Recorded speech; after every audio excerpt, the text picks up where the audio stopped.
আপনারা দেখবেন যে এখানে 300 পেজ হওয়ার পরে অটো বন্ধ হয়ে যাবে। মেশিনটা কিন্তু 300 পেজ হওয়ার পরে অটো বন্ধ। দেখেন একটা না ঘুরতেছে, আমি কিন্তু হাত দিচ্ছি না, বন্ধ করতেছি না। এবার এটা দেখেন ওর মতো ঘুরতেছে এবং ও কিন্তু 300 পেজ নেওয়ার পরে বন্ধ হয়ে যাবে। আপনারা খেয়াল করবেন এবং দেখেন কয়েলটা কত সুন্দরভাবে কিন্তু বাধাই করা যাচ্ছে, কয়েলের কোনো রকম সমস্যা আছে না। দেখেন খুব সুন্দর। আসসালামু আলাইকুম। তো আরও একটি অটো ম্যানুয়াল একসাথে যে মেশিন আমাদের তৈরি, অটো এবং ম্যানুয়াল একসাথে, সেই মেশিন ডেলিভারির ভিডিও নিয়ে আসলাম। তো আলহামদুলিল্লাহ আমাদের এই মেশিনটা কিন্তু ডেলিভারি যাবে। তো এই মেশিনটা যাবে আমাদের হাজীগঞ্জ চাঁদপুর। আমাদের সোহাগ ভাই এই মেশিনটা অর্ডার করছিল এবং এই মেশিনটা কিছু মেশিন ডেলিভারি যাবে। আমি যদি আপনাদেরকে দেখাই, একটা মেশিন ডেলিভারি যাবে, এই আরও একটা কার্টন ডেলিভারি যাবে। তো এরকম কয়েকটা মেশিন আজ ডেলিভারি যাবে, সেই সাথে এটাও ডেলিভারি যাবে। এটা হাজীগঞ্জ চাঁদপুর। তো আমরা কিন্তু এইখানে দেখেন আর্মিসার এবং ডাই সব সেট করে রাখছি। যেহেতু ভিডিওটা লং হয়ে যাবে তাই এগুলো আগের থেকে সেট করে রাখি আমরা, কারণ এই সেটিংয়ের উপরে, মেশিন সেটিংয়ের উপরে আমাদের চ্যানেলে এবং ফেসবুক পেজে অসংখ্য ভিডিও আছে। আপনারা দেখে নিলে শুরু থেকে শেষ পর্যন্ত খুব ইজিলি আপনারা এগুলো সেটিং করতে পারবেন। যার কারণে আপনাদেরকে সেটিংটা আর আমরা দেখালাম না, এখন আমরা দেখাবো কয়েলটা বাধাই করা যায় কিনা। তো দেখেন আমরা কিন্তু সুইচ দেবো, আমরা কিন্তু হাতে 10 পেঁচ দিয়ে রাখছি। আমরা এখানে 300 পেঁচ উঠে রাখছি, 300 পেঁচ দেবো, এটা সোজা পাক হবে। তো আমি মেশিনটা মোটরটা দেই, আমার রেগুলেটর আছে দেখেন, আমি কিন্তু মোটর দিছি। আমরা তো কিন্তু সুইচ দেওয়ার সাথে সাথে কিন্তু মোটরটা ঘোরা শুরু হয়ে গেছে এবং এটা কিন্তু সোজা করতেছে। তো আপনারা দেখবেন যে এখানে 300 পেজ হওয়ার পরে অটো বন্ধ হয়ে যাবে। মেশিনটা কিন্তু 300 পেজ হওয়ার পরে অটো বন্ধ। দেখেন একটা না ঘুরতেছে, আমি কিন্তু হাত দিচ্ছি না, বন্ধ করতেছি না। এবার এটা দেখেন ওর মতো ঘুরতেছে এবং ও কিন্তু 300 পেজ নেওয়ার পরে বন্ধ হয়ে যাবে। আপনারা খেয়াল করবেন এবং দেখেন কয়েলটা কত সুন্দরভাবে কিন্তু বাধাই করা যাচ্ছে, কয়েলের কোনো রকম সমস্যা আছে না।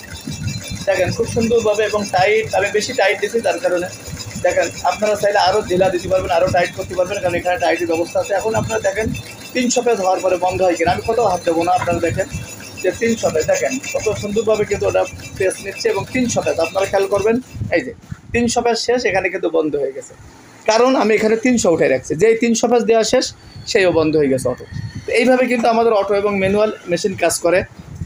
তো আমরা আপনাদেরকে একটু দেখাই যে কন্ট্রোল বোর্ডটা আপনি এটা রিসেট, এই যে প্রথম মোটরটা আপনি এই যে কন্ট্রোল প্যানেলটা অন করবেন, কন্ট্রোল প্যানেলটা অন করার পরে আপনি মোটরটা অফে থাকবে, মোটরটা অন করবেন, এরপর আপনি রিসেট বাটন দেবেন। এখানে সবসময় খেয়াল রাখবেন যে এইটা রিসেট, মেশিনও রিসেট আছে, কিন্তু আপনি এই রিসেটটা চাপবেন না, মেশিনটা ভালো থাকবে, মোটরটা ভালো, কাউন্টার মিটারটা ভালো থাকবে। আপনি এই রিসেটটা চাপবেন, এই মেশিনের এক্সট্রা রিসেটটা চাপবেন।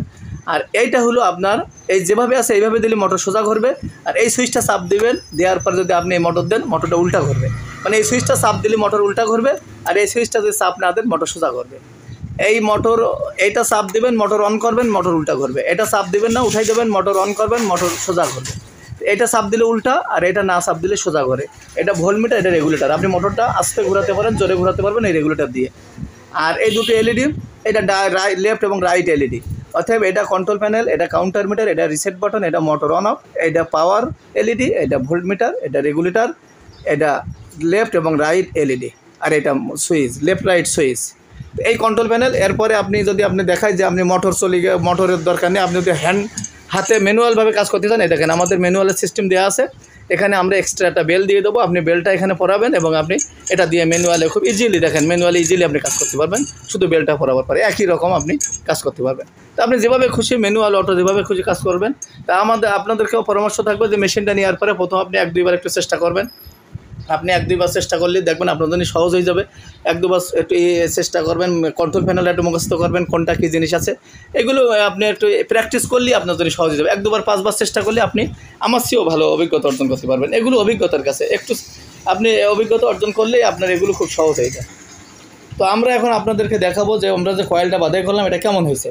আরেকটা কথা বলি, আর্মেচারটা সবসময় ডাইসের সাথে আটকানোর পরে এখানে একটা লক দেওয়া আছে, এই লকটা আপনি টাইট করে রাখবেন। যখন আপনার কয়েলটা ছাড়ানো প্রয়োজন হবে তখন এই লকটা কিন্তু আপনি আবার ঢিলা দেবেন। এই যে দেখুন, এই লকটা ঢিলা দিয়ে আপনি এটা টানবেন, দেখেন ডাইস কিন্তু সহজেই বেরিয়ে আসবে। এই যে আমি যদি আপনাদেরকে দেখাই, দেখেন কত সুন্দর, দেখেন এই যে কয়েলটা আমি বাধাই করলাম 300 পেজ। আপনি এরপরে আরও 50 পেজ 60 পেজ দিলেও সমস্যা নেই, এখানে পর্যাপ্ত জায়গা, দুই পাশে দেখেন পর্যাপ্ত জায়গা, এবং এই জায়গায় আপনি পরবর্তী পেজ দেবেন, কোনো সমস্যা। দেখেন কত সুন্দর টাইট এবং ফিনিশিং, এত সুন্দর টাইট এবং ফিনিশিং এই মেশিনগুলো হয়, আপনি না কাজ করলে বুঝতে পারবেন না। আলহামদুলিল্লাহ আমরা চেষ্টা করেছি যত সম্ভব ফিনিশিং এবং ভালোভাবে করে দেওয়ার জন্য সেইভাবে করেছি। বাকিটা আপনারা চেষ্টা করলে আপনারাও সহজে বুঝতে পারবেন। এখানে কোনো রকম তার একবারও কাটেনি, আর কাটবেও না ইনশাল্লাহ, আপনাদের ঠিক মতো বাদাই করতে পারেন। আরেকটা কথা বলি যে আপনারা এটা যদি অনেক বেশি টাইট দেন তাহলে কিন্তু আপনার তারটা কাটে, এবং অনেক বেশি টাইট দিলে অনেক সময় মোটরটা কিন্তু সুইচ দিলেও ঘোরে না, কারণ এটা জাম হয়ে থাকে। এটা পরিমাণ মতো টাইট দেবেন।